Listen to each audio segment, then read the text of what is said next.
Bonjour, mon nom est Laurence Dubé, chef des affaires juridiques à l'Actis, et aujourd'hui on va s'attaquer à la notion de harcèlement psychologique et sexuel au travail.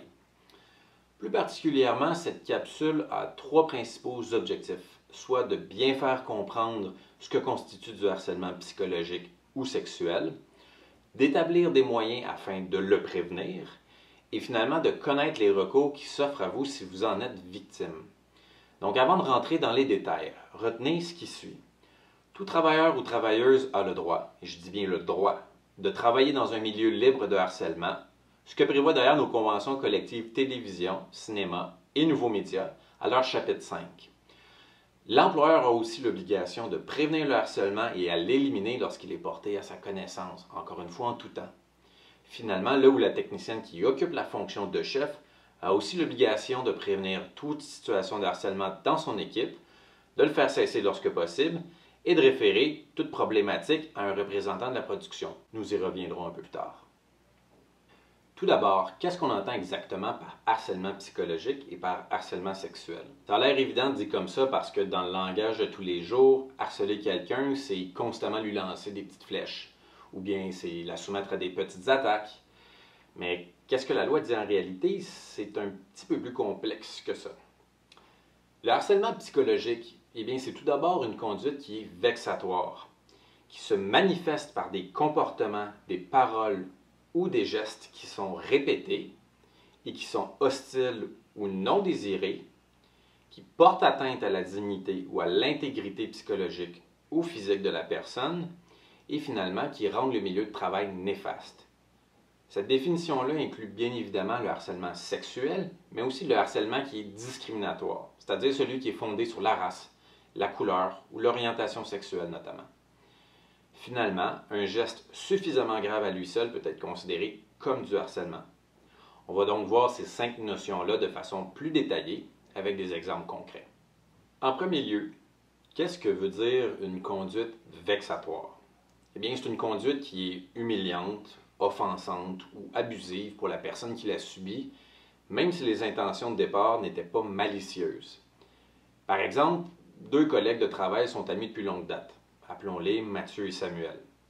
Samuel est par ailleurs homosexuel, ce qui est connu par son ami, et avec le temps, ils se sont habitués à se taquiner à ce sujet-là. Par contre, Mathieu continue de faire des blagues à ce sujet-là au travail devant tout le monde. Et à force de répéter, ça peut devenir vexatoire pour Samuel, qui aimerait bien garder sa sexualité dans son cercle d'amis et dans sa famille proche. Autre situation, l'omission de faire quelque chose peut également être considérée comme une conduite vexatoire. Par exemple, ne jamais convoquer volontairement un membre de son équipe à une réunion de début de journée dans le but de l'isoler. Notion de répétition. Il faut que le geste ait donc un caractère qui est répétitif. Considérer isolément une parole, un geste ou un comportement peuvent sembler anodins. C'est plutôt l'accumulation ou l'ensemble de ces conduites-là qui peuvent devenir du harcèlement. Prenons un cas fictif. À chaque matin en rentrant au travail depuis maintenant 2 semaines, Stéphanie passe un commentaire assez désagréable sur le style vestimentaire de Julie. Au début, Julie encaissait, mais maintenant, elle en est à redouter d'aller au travail en raison de tout ça. Si cette situation s'était reproduite 1, 2, voire 3 fois, on ne serait pas encore dans la notion de harcèlement, même si agir de la sorte est assez déplacé, merci. Cependant, à force de subir le même traitement à chaque jour, Julie n'en peut simplement plus. Par contre, quelqu'un qui est d'ordinaire de mauvaise humeur et qui vous parle de façon sèche de temps à autre n'est pas en train de commettre du harcèlement. Toutefois, d'un autre côté, rappelez-vous, ça arrive qu'un seul geste isolé soit considéré comme du harcèlement si la situation est suffisamment grave. Par exemple, quelqu'un qui agrippe la poitrine d'une collègue sans son consentement lors d'un rap party commet aussitôt du harcèlement. Conduite hostile ou non désirée. Qu'est-ce que signifient des paroles, des gestes ou des comportements qui sont hostiles ou non désirés? Eh bien, hostile signifie quelque chose d'agressif, de menaçant, de défavorable. Dans le fond, qui vient de quelqu'un qui se conduit en ennemi. Pour sa part, non désiré veut dire ce que ça veut dire. Il faut donc que le geste en question soit non souhaité, et ce même si la victime ne communique pas son refus à voix haute.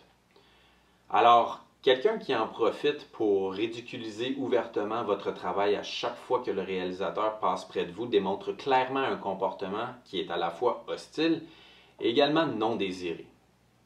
Atteinte à la dignité et à l'intégrité. Évidemment, ces gestes, ces actes ou ces comportements-là doivent porter atteinte à la dignité ou à l'intégrité de la personne. Il est donc question d'impact qui est négatif. La personne peut se sentir diminuée, dévalorisée ou dénigrée tant sur le plan personnel que professionnel. Rappelez-vous tout à l'heure quand on parlait de l'homme qui avait agrippé la poitrine d'une collègue sans son consentement. On s'entend ici que ce geste-là est assez dévalorisant et diminuant pour la victime. Autrement, vous n'avez qu'à vous imaginer la personne dans l'équipe qui est constamment et depuis toujours le souffre-douleur de tout le monde. En apparence, la victime peut se comporter comme si de rien n'était, ou même que c'est drôle. Mais en réalité, elle se sent profondément diminuée et humiliée. Milieu de travail néfaste. Quel est donc le résultat de tout ça? Eh bien, le milieu de travail devient néfaste pour la victime à un point où est-ce qu'elle n'arrive plus à fonctionner normalement. On n'a qu'à penser à la personne qui se met à être anxieuse lorsque son harceleur se trouve à proximité, de celle qui n'arrive simplement plus à se concentrer au travail, ou bien même de celui qui veut remettre sa démission tellement il n'en peut plus. Aussi, le harcèlement n'existe pas qu'entre collègues. Il peut venir de votre employeur ou d'un tiers, comme un fournisseur qui vient livrer du matériel par exemple. Alors pour de plus amples détails ou pour d'autres exemples pratiques, on vous invite fortement à aller consulter la lettre d'entente sur le harcèlement qui figure à la fin de vos ententes collectives, ainsi que dans les documents qui sont associés à cette capsule. Il faut maintenant parler de prévention contre le harcèlement. La prévention, c'est l'affaire de tous. Vous, moi, vos collègues, vos supérieurs, les représentants du producteur et vice-versa. Tous et chacun travaillez fort dans cette industrie. Très fort. Trop fort pour subir du harcèlement.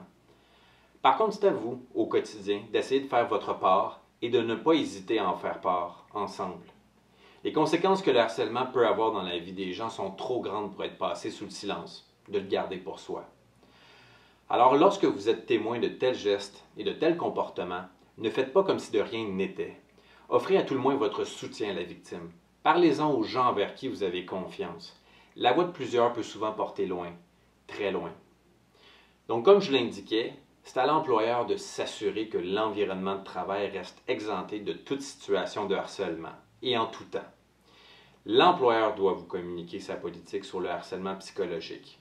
Alors, lorsque vous lui faites part d'une situation problématique, il a l'obligation de faire cesser le tout par tous les moyens qui sont raisonnables. Que pouvez-vous faire concrètement si vous avez été victime d'une situation que vous croyez être du harcèlement? Tout d'abord, vous pouvez en tout temps solliciter l'assistance de l'Actis, que ce soit par téléphone ou bien par courriel, à l'adresse info@actis.qc.ca. Il s'agit d'un processus totalement anonyme et confidentiel, donc aucune mesure ni décision ne sera prise sans votre consentement. Si vous vous retrouvez visé par un avis de harcèlement, vous avez également le droit, dans les mêmes conditions, d'être accompagné par une personne de votre choix, qui peut être un représentant de l'Actis. Dans tous les cas de figure, vous devez avertir sans délai le producteur et, dans le meilleur des mondes, de le faire par écrit. Si vous attendez la fin du projet pour vous manifester, ça va être beaucoup plus difficile de prouver le harcèlement dont vous avez été victime et d'obtenir réparation. Parfois, il se peut que la conduite reprochée provienne d'un représentant du producteur. Dans ces cas-là, vous pouvez soit nous en faire part directement, soit contacter de manière confidentielle et anonyme le représentant désigné par l'AQPM à l'adresse avisharcèlement@aqpm.ca. L'AQPM peut ensuite mandater un tiers enquêteur pour faire la lumière sur l'affaire. Dès que le producteur reçoit un avis de harcèlement provenant d'un technicien, il doit alors mener une enquête sérieuse et offrir aux personnes concernées la possibilité de donner leur version des faits. Au terme de son enquête, le producteur doit en communiquer les résultats et, le cas échéant, imposer des mesures disciplinaires appropriées. Si le producteur arrive à la conclusion qu'il y a eu du harcèlement, mais que vous considérez que les mesures prises pour l'éliminer sont insuffisantes ou inefficaces, vous pouvez vous prévaloir du processus de grief. Vous avez également la possibilité de déposer un grief dans l'optique où le producteur considère, au terme de son enquête, que les faits mis en lumière sont non fondés, inexacts ou bien qu'ils ne constituent simplement pas du harcèlement. Et troisièmement, si vous êtes en désaccord avec les résultats de l'enquête menée par la personne mandatée par l'AQPM, vous avez encore la possibilité de déposer un grief. Finalement, que se passe-t-il si vous êtes victime de harcèlement en dehors du cadre du travail par un ou des membres de l'Actis? Eh bien, sachez que vous pouvez nous contacter selon les mêmes modalités décrites précédemment et faire une plainte de harcèlement. L'Actis procédera ensuite à une enquête menée avec diligence à l'endroit des personnes concernées. Le processus demeure bien sûr confidentiel. Dans tous les cas, si vous avez des questions ou des interrogations, n'hésitez surtout pas à nous contacter. Et n'oubliez pas, travailler dans un milieu sans harcèlement, c'est l'affaire et la responsabilité de tous.